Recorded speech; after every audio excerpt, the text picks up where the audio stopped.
So good morning everyone. So we will continue the elements of a positive culture.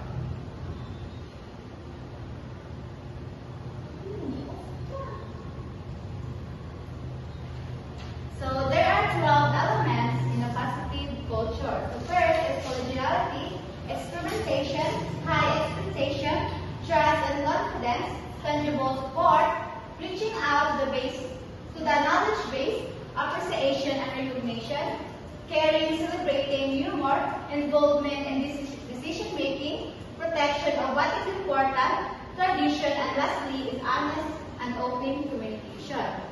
So let us define what is collegiality. So the school atmosphere is a friendly. You work in an environment, you work in an atmosphere where responsibility and authority are shared by everyone. So which means everyone in school shares responsibility and works in a friendly environment. So for example, the teacher is nag-collaborate to plan activities and then ang mga student is are helping together with the project. Because if naatay na ng collaboration or cooperation is mas magaan or mas madali ang atong mga buhaton. Because working together creates a supportive and productive environment where everyone can succeed. So next is experimentation. The atmosphere encourages experimentation and so will welcome mistake as a part of the learning process. So which means the school encourages para try new and accept that making mistake is a part of learning. So for example, the teacher is nagpabuhat sa iyang students to make their own experiment and then bisa wala sa kabalo itong sa result. And then if the student is ma-fail na si teacher is praise siya because nag-effort ang students sa paghimo. And then si teacher is mo-encourage gihapon para to make new one. So in experimentation, no student, no teacher gets punished for a mistake because through that mistake is we can learn new things and mistake become an opportunity for improvement. So next is high expectation. It has been said one's level of achievement always lower than one's level of aspiration. So set high expectation for high achievement. So setting high goals can lead to a high achievement. For example, the teacher is not high expectations sa iyong students towards the reporting. So high standards siya. So kanang teacher because para ma-challenge ang students to study hard and unsay buhaton ni students. So si student is to study hard for that expectation because the teacher is kabalo nga the students can do it. So because aiming high motivates the students and also the teacher to a higher achievement. So next is trust and confidence. Students, teachers, school heads and parents relate well and work well when relationships are solidly built on trust and confidence. So a strong relationship that is built of students, teachers, parents is built on trust because for example, ikaw sa inyong school classroom president is nag-ask mo help to para mo tabang o organize sa inyong project and then misalin siya nimo para mo lead sa decoration. So because of trust is maka-build ka confidence about sa imong abilities because naisali ang imong class president.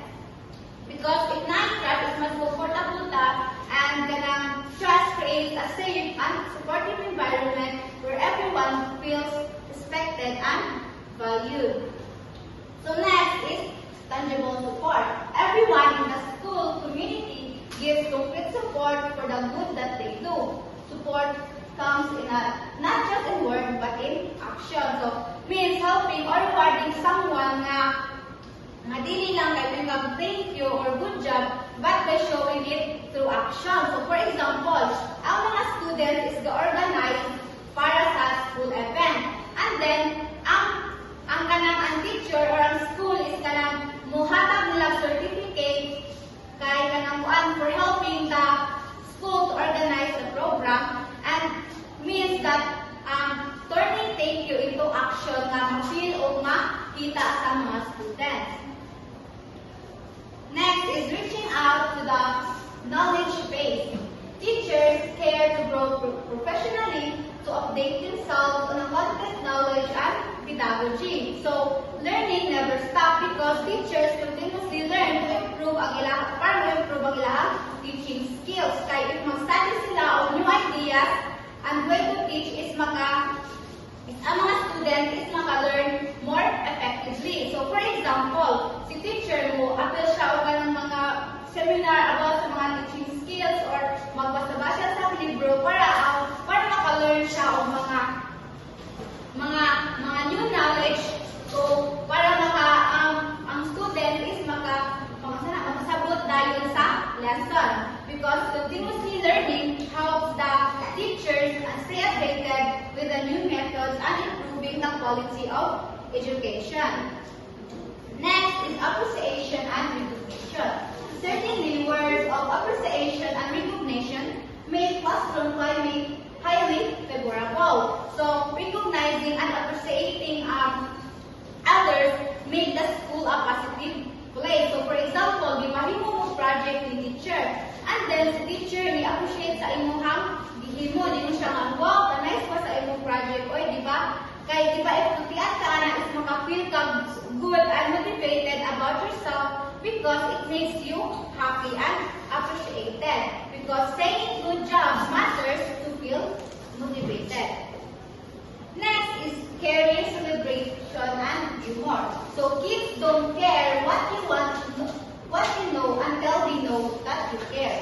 They don't listen to teachers when teacher doesn't care. So, for example, ang mga student at sa back is nagtabi lang. And then, teacher is wala rin siya ipaki. Then, nandiyan lang po ang yung student. So, kanang kuan ka, wala ko nag-care ang teacher if naunsa sa student. So, for example, dapat inana sa teacher. So, for example, birthday nimo. And then, pakantahan ka birthday song or if kanang absent ka, then iya kang ikumusta like mga ingon ana, because the teachers show that they care about your student, it's make the learning easier because maka-feel ang students na connected sila sa ilahang teacher. So next is involvement in decision making. So involving others who are concerned with decision to be made enhances sense of ownership. They also feel important. So, for example, na-event sa school, and then mag-ask si teacher sa mga students if unsaan ka na ito pag-design ari sa room, no? Diba? Because if so by asking the students, is maka-feel sila na ang ilang ideas is valid. Because this make them feel important and because their opinions matter to the teacher. So, next is protection of what is important. So, what school considers important must form part of the tradition and must be protected by all means. So, any school should protect the values and traditions that matter most of them.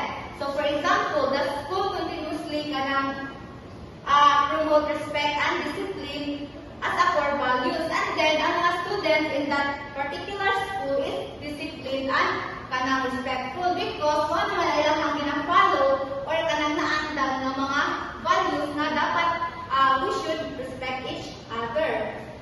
And the last two elements of positive culture will be discussed by Ms. Kataag. So in conclusion, a positive school culture makes a school a place where everyone feels welcome, supported, and motivated.